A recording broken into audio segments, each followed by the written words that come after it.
Masa aktif paspor udah mau habis nih. Cara perpanjang paspor online gimana ya? Sekarang untuk biaya perpanjangan paspor berapa? Ada nggak ya tips agar permohonan perpanjangan paspor bisa diterima? Kalau saya telat perpanjang paspor sedangkan masa waktu sudah habis, kira-kira bakal kena denda nggak ya? Saya akan menjawab semua pertanyaan seputar perpanjangan masa aktif paspor. Tapi sebelumnya, kalian subscribe channel saya ya. Jangan lupa untuk like dan komen untuk saran atau pertanyaan di bawah. Halo semuanya, saya Fajar Aris, selamat datang kembali di channel saya. Bagi yang baru berkunjung, salam kenal ya. Di video kali ini saya akan berbagi pengalaman perpanjang paspor secara online melalui M-Paspor secara lengkap dan jelas. Terutama bagi yang pengen bepergian ke luar negeri dalam waktu dekat nih. Karena syarat visa untuk keluar negeri biasanya minimal 6 bulan masa aktif paspor kita. Tapi bagi kalian yang dalam waktu dekat ini nggak pengen ke luar negeri atau nggak ada agenda ke luar negeri, itu kalian ya tidak perlu harus buru-buru perpanjang paspor kayak minimal 6 bulan sebelum masa aktif berakhir. Itu nggak usah terlalu buru-buru. Bahkan ketika masa aktif paspor kalian itu sudah kadaluarsa, itu kalian bisa kapan aja perpanjang paspor kalian dan itu nggak ada denda sama sekali, dengan catatan paspor lamanya jangan sampai hilang ya. Karena kalau hilang nanti perhitungan biayanya ada lagi. Nanti detailnya bakal saya bahas. Pertama, yang saya lakukan sebelum akhirnya saya download M-Paspor, saya persiapkan dulu persyaratan yang perlu saya bawa. Untuk persyaratan perpanjangan paspor ini berbeda dengan persyaratan permohonan pembuatan paspor. Kalau untuk yang permohonan paspor itu dia akan lebih lengkap, sedangkan untuk perpanjangan paspor kita harus menyiapkan KTP asli beserta fotokopiannya, paspor lama beserta fotokopiannya, yang ketiga selembar materai senilai Rp10.000. Bagi kalian yang punya KTP dari luar daerah ya, itu disertakan juga surat pengantar dari tempat kerja atau dari kampus tempat kita belajar. Langkah selanjutnya yaitu mendownload M-Paspor dari Play Store atau App Store. Kebetulan handphone saya itu pakai iPhone dan saya nggak punya handphone kedua seperti kebanyakan orang gitu kan, yaitu Android, itu saya nggak punya. Nah, sedangkan kebanyakan review di YouTube untuk tutorial cara antri paspor online itu kan menggunakan aplikasi antrian paspor online yang berwarna merah itu ya. Dan itu nggak ada di App Store. Akhirnya saya sampai harus ke kantor imigrasi karena memang ya masa saya harus beli handphone baru Android hanya untuk katakanlah daftar paspor online gitu kan. Jadi saya ke kantor imigrasi untuk mastiin aplikasi apa nih yang harus saya download. Karena ketika saya cari di App Store, itu yang muncul justru M-Paspor. Sedangkan review di YouTube kebanyakan menggunakan aplikasi antrian paspor online. Akhirnya saya ke kantor imigrasi, dan di sana diterangkan sekarang sudah menggunakan M-Paspor. Saya kurang tahu untuk yang Android ya, karena saya nggak pakai Android, saya hanya pakai satu handphone saja. Dan akhirnya saya download M-Paspor. Ini sekedar saran dari saya yang menurut saya ini berguna banget. Sebelum kalian mengisi formulir dan data diri kalian secara lengkap di M-Paspor, lebih baik kalian foto dulu dokumen persyaratan tadi seperti KTP asli, akta kelahiran, kartu keluarga, buku nikah, pokoknya yang diperlukan itu kalian foto dulu. Dan bagi yang pengen perpanjang paspor, itu KTP dan paspor lama itu difoto. Karena jika kita foto dulu, itu kualitas gambarnya jauh lebih bagus daripada ketika kita foto menggunakan aplikasinya. Ini juga untuk menghindari gagal upload ya, karena mungkin tulisannya nggak terbaca atau fotonya kurang jelas, dan keribatan-keribatan lain ketika kalian mengisi formulir di M-Paspor. Setelah semuanya selesai, baru deh kita isi semua data kita di M-Paspor. Untuk pertama kali kita harus daftar dulu, kita harus mengisi kayak nama, tanggal lahir, jenis kelamin, alamat email, nomor handphone, terus kita juga di situ bikin password dan konfirmasi password, dan password itu jangan sampai lupa atau kalian catat. Jadi nanti itu fungsinya untuk login. Setelah semuanya terisi, kita cek email kita karena kita akan dikirimi email berupa kode untuk aktivasi. Kalau sudah dapat baru kita verifikasi lalu langsung login. Untuk pengisian datanya itu gampang banget, tinggal isi sesuai apa yang diminta. Tapi di sini saya akan memberi beberapa catatan. Pertama, kita harus mengisi formulir secara jujur dan benar. Dan usahakan dicek 2-3 kali untuk memastikan nama, tanggal lahir, nomor KTP, dan semuanya itu benar, tidak ada yang keliru. Pada pertanyaan, apakah Anda sudah memiliki paspor? Kalian klik belum untuk permohonan pembuatan paspor, dan kalian klik sudah bagi yang ingin memperpanjang paspor atau mengganti paspor karena rusak atau hilang. Lalu untuk pertanyaan negara mana yang akan dituju, sedangkan kalian belum punya rencana pergi ke luar negeri, kalian bisa pilih bulatan di bawah yang bertulisan saya belum memiliki negara tujuan. Untuk sisanya tinggal diisi aja. Untuk foto-foto yang perlu diupload juga diupload. Pokoknya sesuai dengan yang dipersyaratkan. Selanjutnya kita pilih kantor imigrasi yang mau kita datangi. Setelah itu kita pilih tanggal kedatangan. Kalau pengalaman saya, waktu itu saya hanya dapat slot hari Kamis dari jam 8 sampai jam 12. Jadi waktunya itu sekitar 3 jam. Dan sisa kuota antrian itu tinggal 3. Jadi ya nggak ada pilihan lain.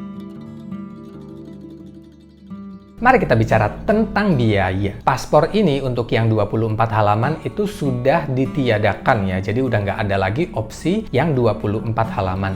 Adanya yang 48 halaman. Nah, untuk paspor biasa itu dikenakan 350.000, sedangkan paspor elektronik dikenakan 650.000. Kalau saya pilih paspor yang elektronik, jadi kemarin saya bayar 650.000. Menurut saya itu sangat worth it karena hanya dengan nambah 300.000 dan itu untuk 5 tahun ke depan ya. Sedangkan kita kan nggak tahu 5 tahun ke depan ini kita bakal dapat katakanlah kesempatan apa gitu kan. Mungkin kita punya rezeki terus bisa liburan ke Jepang, jadi nggak perlu harus mengurus visa Jepang lagi kalau kita memiliki e-paspor. Makanya saya upgrade dari paspor biasa ke e-paspor karena menurut saya itu worth it banget. Nah, untuk penggantian paspor yang hilang ini biayanya beda lagi.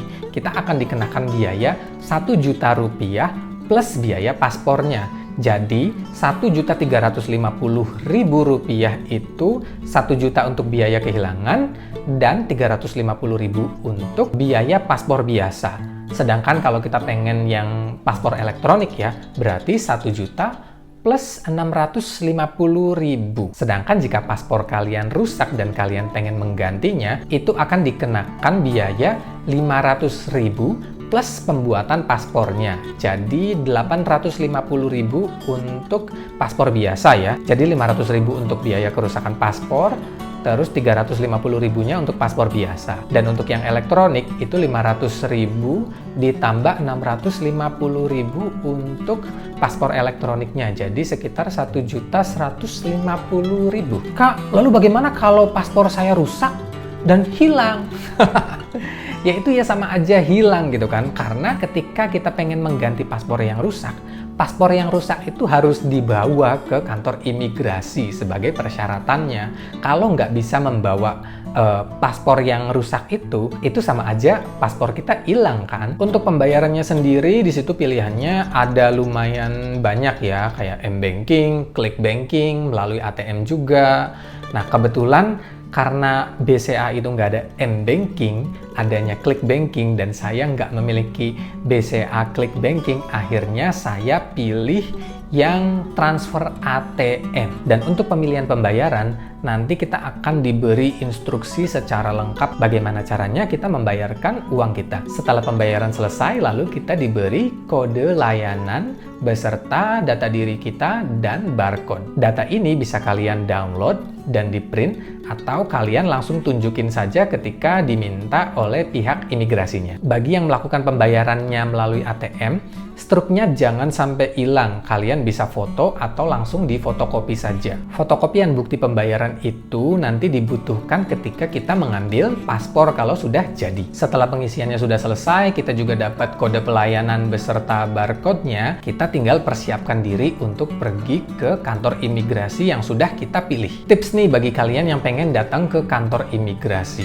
Usahakan kalian datang 30 menit sebelum jam yang ditentukan. Misalnya saya harus jam 8 kan, jam 8 sampai jam 12, berarti setidaknya ya jam 8 kurang 15 atau jam 8 kurang 30, itu saya sudah ada di kantor imigrasi. Lalu, kita juga harus berpakaian secara rapi dan sopan. Kita tidak boleh menggunakan kaos, kita boleh pakai kaos tapi yang ada kerahnya. Tapi diusahakan pakai kemeja justru lebih baik ya. Pokoknya kita harus tampil serapi mungkin karena nanti kita bakal difoto untuk pembuatan paspornya. Untuk laki-laki kita harus pakai celana panjang dan pakai sepatu, tidak boleh menggunakan sendal. Untuk perempuan, jika menggunakan rok itu juga roknya yang sopan. Bagi yang menggunakan hijab, itu diusahakan dahinya terlihat. Kita boleh menggunakan kacamata, tapi ketika foto itu kacamatanya nanti dilepas. Dan kita nggak boleh pakai wig. Dan yang paling penting adalah bawa berkas-berkas persyaratannya secara lengkap dan jangan lupa bawa pulpen sendiri ya. Setelah kita sampai di kantor imigrasi, lalu kita diarahkan untuk mengambil nomor antrian. Lalu setelah dipanggil, kita menyerahkan berkas-berkas yang tadi kita bawa. Kasus saya,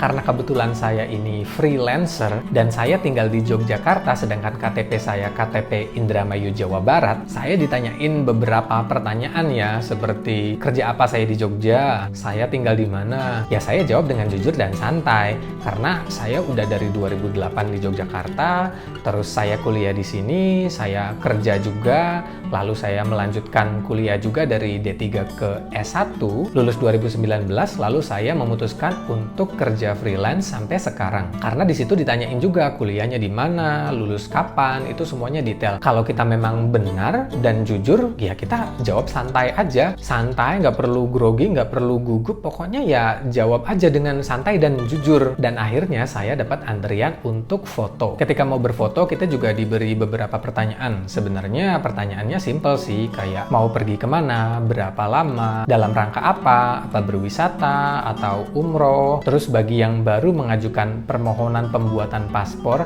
biasanya ditanya apakah sudah punya paspor atau belum. Lalu setelah petugasnya mengecek data saya di komputer dan di formulir yang sudah diisi, akhirnya saya difoto, lalu saya diberikan selebaran kertas bukti untuk pengambilan paspor ketika sudah jadi. Kebetulan untuk paspor punya saya itu jadinya hari Selasa. Jadi saya bisa datang di hari Selasa untuk mengambil paspor saya dengan membawa selebaran kertas yang diberikan oleh pihak imigrasi dan bukti pembayaran biaya paspor yang sudah difotokopi atau di print. Dan akhirnya saya berhasil memperpanjang masa aktif paspor saya sekaligus mengupgrade dari paspor biasa ke paspor elektronik. Bagaimana? Sudah cukup jelas bukan? Jika ada pertanyaan, silakan kalian bisa isi komentar di bawah ya. Dan terima kasih ya udah menonton video ini sampai selesai. Sampai jumpa di video berikutnya.